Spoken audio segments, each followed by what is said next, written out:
ਸਤਿ ਸ਼੍ਰੀ ਅਕਾਲ। ਤੁਸੀਂ ਜੁੜੇ ਹੋਏ ਹੋ ਪੰਜਾਬੀ ਰੇਡੀਓ USA ਦੇ ਨਾਲ ਤੇ ਇਸ ਵੇਲੇ ਦੀ ਵੱਡੀ ਖਬਰ ਕੈਨੇਡਾ ਤੋਂ ਆ ਰਹੀ ਹੈ। ਉੱਤਰੀ ਅਮਰੀਕਾ ਦੇ ਵਿੱਚ ਕਾਰੋਬਾਰ ਕਰਦੀ ਇੱਕ ਬਹੁਤ ਵੱਡੀ ਟਰੱਕਿੰਗ ਕੰਪਨੀ ਨੇ ਬੈਂਕਰਪਸੀ ਫਾਈਲ ਕਰ ਦਿੱਤੀ ਹੈ। ਇਹਦੀਆਂ ਡਿਟੇਲਸ ਜਿਹੜੀਆਂ ਸਾਹਮਣੇ ਆ ਰਹੀਆਂ ਨੇ trucking.com ਤੇ ਉੱਤੇ ਜਿਹੜੀ ਜਾਣਕਾਰੀ ਹਾਸਲ ਹੋਈ ਹੈ ਜਾਂ ਕੈਨੇਡਾ ਦੇ ਜਿਹੜੇ ਮੀਡੀਆ ਅਦਾਰੇ ਨੇ ਉਹਨਾਂ ਤੋਂ ਜਿਹੜੀ ਜਾਣਕਾਰੀ ਹਾਸਲ ਹੋਈ ਹੈ ਉਹਦੇ ਮੁਤਾਬਕ ਮਿਤਸੂਬਿਸ਼ੀ SC ਕੈਪੀਟਲ ਹੈ ਜਿਹੜੀ ਕਿ ਲੈਂਡਰ ਹੈ ਤੇ ਉਹ ਕੰਪਨੀ ਨੇ ਇਹ ਗੱਲ ਕਹੀ ਹੈ ਕਿ ਪ੍ਰਾਈਡ ਗਰੁੱਪ ਜਿਹੜਾ ਉਹਨੇ ਉਹਦੀਆਂ ਦੇਣਦਾਰੀਆਂ ਜਿਹੜੀਆਂ ਨੇ ਉਹ ਖੜਦੀਆਂ ਨੇ ਜਾਂ ਚੁਕਾਈਆਂ ਨਹੀਂ ਗਈਆਂ। ਇਸ ਕਰਕੇ ਇਹ ਜਿਹੜੀ ਕੰਪਨੀ ਆ ਹੁਣ ਬੈਂਕਰਪਸੀ ਇਹਨਾਂ ਨੇ ਫਾਈਲ ਕਰ ਦਿੱਤੀ ਹੈ। ਦੂਜੇ ਪਾਸੇ ਪ੍ਰਾਈਡ ਗਰੁੱਪ ਦਾ ਕਹਿਣਾ ਹੈ ਕਿ ਅਸੀਂ ਆਪਣੇ ਗਾਹਕਾਂ ਤੇ ਆਪਣੇ ਮੁਲਾਜ਼ਮਾਂ ਦੇ ਵਿੱਚ ਉਹਨਾਂ ਦੇ ਜਿਹੜੇ ਹਿੱਤ ਨੇ ਉਹਨਾਂ ਦਾ ਨੁਕਸਾਨ ਨਾ ਹੋਵੇ, ਉਹਨਾਂ ਦੇ ਆਰਥਿਕ ਹਿੱਤਾਂ ਦਾ ਨੁਕਸਾਨ ਹੋਵੇ, ਇਸ ਕਰਕੇ ਇਹਨਾਂ ਨੇ ਇਹ ਕਦਮ ਜਿਹੜਾ ਚੁੱਕਿਆ। ਮਿਤਸੂਬਿਸ਼ੀ ਨੇ ਇਹ ਦਾਅਵਾ ਕੀਤਾ ਪਰ ਹਾਲੇ ਤੱਕ ਇਹ ਪ੍ਰੂਵ ਨਹੀਂ ਹੋਇਆ। ਜਿਹੜਾ ਕੀਤੀ ਗਈ ਹੈ ਇਹ ਦੱਸਿਆ ਗਿਆ ਕਿ ਉਹਨਾਂ ਦਾ ਕਲੇਮ ਹੈ ਕਿ ਮਿਤਸੂਬਿਸ਼ੀ SC ਕੈਪੀਟਲ ਦਾ ਕਿ $100 ਮਿਲੀਅਨ ਦਾ ਕਲੇਮ ਇਸ ਪ੍ਰਾਈਡ ਗਰੁੱਪ ਦੇ ਨਾਂ ਦੀ ਕੰਪਨੀ ਹੈ ਜਿਸ ਦਾ ਮਾਲਕ ਸੁਲੱਖਣ ਸੈਮਜ਼ੋਲ ਤੇ ਜਸਬੀਰ ਜੌਲ ਹੈ।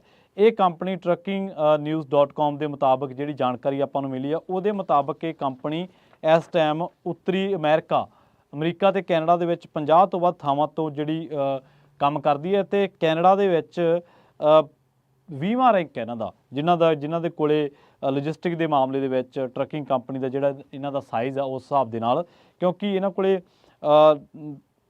ਤਕਰੀਬਨ ਫਲੀਟ ਹੈਗੇ ਨੇ 14 ਸਟੇਟ ਟਰੱਕਸ ਹੈਗੇ ਨੇ, 724 ਟਰੈਕਟਰਸ ਹੈਗੇ ਨੇ ਤੇ 2411 ਟ੍ਰੇਲਰਸ ਜਿਹੜੇ ਨੇ ਦੱਸੇ ਗਏ ਨੇ। ਤੇ ਇਹ ਵੀ ਦੱਸਿਆ ਗਿਆ ਕਿ 50 ਥਾਵਾਂ ਤੋਂ ਅੱਜ ਇਹ ਕੰਪਨੀ ਚੱਲ ਰਹੀ ਹੈ ਤੇ ਜਿਹੜਾ ਇਹ ਪ੍ਰਾਈਡ ਗਰੁੱਪ ਹੈ ਇਹਨਾਂ ਨੇ ਬਿਜ਼ਨਸ ਕੀਤਾ ਸੀਗਾ।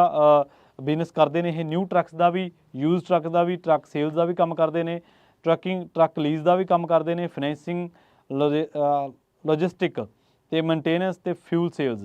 ਤੇ ਇਹਦੇ ਨਾਲ ਜਿਹੜੇ ਸੈਮ ਤੇ ਜਸਜੌਲ ਨੇ ਉਹਨਾਂ ਨੇ ਲਾਂਚ ਕੀਤਾ ਸੀਗਾ ਇਹ ਬਿਜ਼ਨਸ ਇੱਕ ਲੋਕੇਸ਼ਨ ਤੋਂ ਯੂਜ਼ਡ ਟਰੱਕ ਜਿਹੜੇ ਰਿਟੇਲਰਸ ਨੇ ਜਾਂ ਹੁਣ ਉਹ ਘੱਟੋ ਘੱਟ ਜਿਹੜਾ ਇੱਕ ਲੋਕੇਸ਼ਨ ਤੋਂ ਸ਼ੁਰੂ ਕੀਤਾ ਸੀਗਾ, ਹੁਣ ਇਹ 50 ਥਾਵਾਂ ਤੋਂ US ਤੇ ਕੈਨੇਡਾ ਦੇ ਵਿੱਚੋਂ ਇਸ ਕੰਪਨੀ ਨੂੰ ਰਨ ਕਰ ਰਹੇ ਸੀਗੇ। ਤੇ ਆਪਾਂ ਲਗਾਤਾਰ ਜਿਵੇਂ ਮੈਂ ਚਰਚਾ ਕਰਕੇ ਹਟਿਆ ਕਿ US ਦੇ ਵਿੱਚ ਜਾਂ ਕੈਨੇਡਾ ਦੀ ਟਰੱਕਿੰਗ ਇੰਡਸਟਰੀ ਦੇ ਵਿੱਚ ਚੱਲ ਕੀ ਰਿਹਾ, ਆਪਾਂ ਲਗਾਤਾਰ ਇਸ ਦੇ ਬਾਰੇ ਜਾਣਕਾਰੀਆਂ ਸਾਂਝੀਆਂ ਕਰਦੇ ਰਹੇ ਹਾਂ। ਸੋ ਹੁਣ ਇਹ ਕਰਜ਼ੇ ਮੋੜਨ ਦੇ ਵਿੱਚ ਅਸਮਰੱਥ ਨੇ, ਇਸ ਕਰਕੇ ਕਦਮ ਚੁੱਕਿਆ ਗਿਆ। ਦੱਸਿਆ ਗਿਆ ਕਿ CCA ਐਕਟ ਜਿਹੜਾ ਉਹਦੇ ਚੈਪਟਰ 15 ਦੇ ਅੰਡਰ ਜਿਹੜੀ ਬੈਂਕਰਪਸੀ ਫਾਈਲ ਕੀਤੀ ਗਈ ਹੈ। ਪ੍ਰਾਈਡ ਗਰੁੱਪ ਦੇ ਮਾਲਕਾਂ ਦਾ ਪੱਖ ਇਹ ਹੈ ਤਾਂ ਕਿ ਉਹ ਆਪਣਾ ਕੰਮ ਵੀ ਕਰ ਸਕਣ, ਉਹਨੂੰ ਕੰਮਕਾਰ ਨੂੰ ਸੰਭਾਲ ਸਕਣ।